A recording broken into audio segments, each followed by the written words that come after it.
Ok, família, eu não vou mentir, dessa vez a culpa foi inteiramente minha. Passei meses enrolando para gravar meu vídeo da minha opinião sobre quem era o verdadeiro vilão de Elbaf, qual era a verdade sobre o assassinato do Rei Harald, e acabou que o mangá acabou inocentando tanto Loki quanto Jaru antes que eu pudesse gravar o vídeo. Mas eu vou manter a thumb porque acho que ficou lindinha. De qualquer forma, esse vídeo vai ser agora mais um teorizando, porque ainda tem algumas coisas que estão em segredo nesse flashback. Pra quem caiu de paraquedas, não acompanha One Piece, só está vendo esse vídeo por conta do meu carisma e personalidade magnética, o que está acontecendo atualmente no mangá de One Piece é: o Chapéu de Palha chegaram ao Elbaf, uma terra de gigantes e mitologia nórdica, descobriram que o príncipe de Elbaf, o príncipe Loki, foi aprisionado por regicídio por ter matado o pai dele, o Rei Harald, e teoricamente ter roubado uma Akuma no Mi lendária que é passada de geração em geração pelos reis de Elbaf. Com roubado eu quero dizer comido mesmo. Aí geral odeia ele porque ele via pregando peças em geral, e ele, além disso, o rei Harold era muito amado, que ele era um rei bonzinho que tentou parar com as guerras, incentivar a educação, construir escolas, bibliotecas, essas coisas.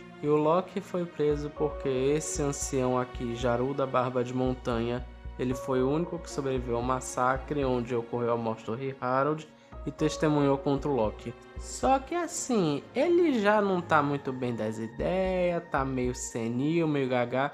Como também não sei se vocês repararam, mas ele tá com a espada enfiada no meio da cabeça. Além disso, tivemos algumas evidências de que o Loki não é tão mal assim, só é um gigantesco tsundere, pagão de malvadão, que não tem emoção, que não se importa com ninguém, quer matar todo mundo, destruir o mundo, mas no fundo é um fofo. Não só ele chama os animais lá do submundo, o deserto gelado onde ele está aprisionado e fica na base de Elbaf, de família, trata eles como amigos, os animais amam ele, como também ele tá web namorando, tá todo zoeira, é só uma pessoa que ele só conhece por Dendemushi, por ligação, mas assim, é quase web namorar. Uma pessoa chamada Moça que já disse que o Loki é uma pessoa mais gentil do que parece, que ele só paga de malvadão, que por muito tempo acabou dividindo um pouco na comunidade. Uma pessoa que ficou insistindo, não, Loki é bandido mesmo, Loki realmente é do mal. Outro pessoal dizendo, não, é o Jaru que é do mal, que ele só esqueceu que é do mal por conta da espada. Só que assim, meio que os dois foram inocentados com esse último capítulo.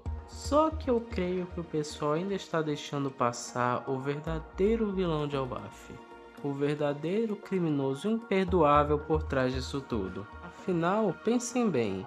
Uma das principais evidências para o Jaru ser um vilão era o fato dessa espada que está na cabeça dele ser exatamente a mesma espada que aparece na pintura do Rei Harald com ele empunhando ela. Mas agora que sabemos que Jaru com certeza é inocente, e o fato dessa espada estar na cabeça dele, ou que o fato da espada do Harald estar encravada na cabeça dele, diz sobre essa situação toda?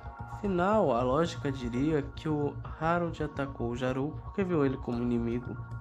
Mas se a gente agora sabe com certeza que o Jaru é inocente, o que isso torna o Harold? Vamos relembrar outro personagem de One Piece que tentava fazer o mesmo que o Harold tenta, de tornar Elbaf um país mais comercial. Mãe Carmel, uma freira que era vista como uma santa em Elbaf, que tinha um orfanato que cuidava das crianças e todos amavam. Mas por debaixo dos panos, enquanto ela falava de que Elbaf deveria ser mais comercial, menos guerreira, tentar se integrar mais com o mundo, ela fazia acordos com o governo mundial de traficar crianças gigantes para a marinha. Poucos arcos depois, temos outro personagem visto como uma pessoa boa, uma pessoa santa, um herói para a nação, que não só defende os mesmos interesses da Mãe Carmel de tornar Elbaf mais mercantilista, de integrar ela ao mundo, como também temos menções dos próprios Cavaleiros Sagrados e o próprio Imu-sama falando de que Harald estava fazendo comércio com o governo mundial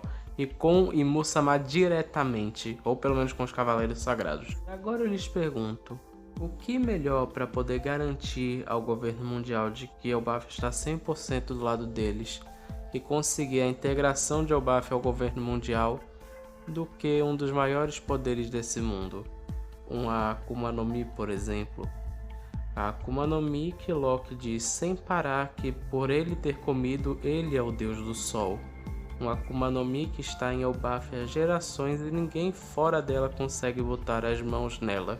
Tal como uma certa Akuma no Mi que estava fugindo e se escondendo das mãos do governo mundial por séculos. E por acaso acaba coincidindo de ser a fruta que representa o deus de Elbaf. Exato, pessoal. Eu acho que a fruta que estava na posse da família real de Elbaf, sendo passada de geração em geração, era a Gomu Gomu no Mi. Não, melhor, a Hito Hito no Mi modelo Nika. A fruta que torna a pessoa que comer ela o deus do sol. A fruta que o governo mundial está há anos procurando e que seria perfeita para conseguir a boa vontade deles. E a fruta que, quando descobriram que Harold ia entregar ao governo mundial, causou uma rebelião em Elbaf. Alguns de vocês agora devem estar se perguntando, mas isso é impossível. Harold é do bem. Os próprios Cavaleiros Sagrados disseram que ele foi um inútil, que ele cometeu um erro, que ele estragou tudo. Ele estava planejando trair o governo mundial. Ele nunca entregaria a fruta para eles. Mas então eu lhes peço para pensarem duas vezes.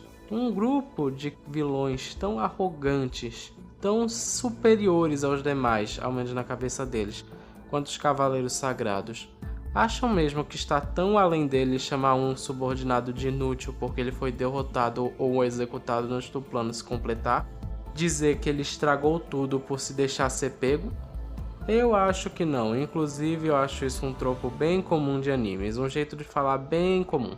Agora, talvez até tenha alguns mais céticos que estão se recusando a acreditar nisso, que um rei tão bom quanto Harold teria feito isso, que ele foi apresentado como um santo a história toda. E para isso eu trago a vocês 3 pontos. Primeiro, a mãe Carmel, que eu já mencionei, ou seja, a pessoa de Elbaf vê alguém que é santo não indica nada. A segunda é o rei Harold I ou Harold Bluetooth. Primeiro rei da Dinamarca e possível inspiração do rei Harold de One Piece.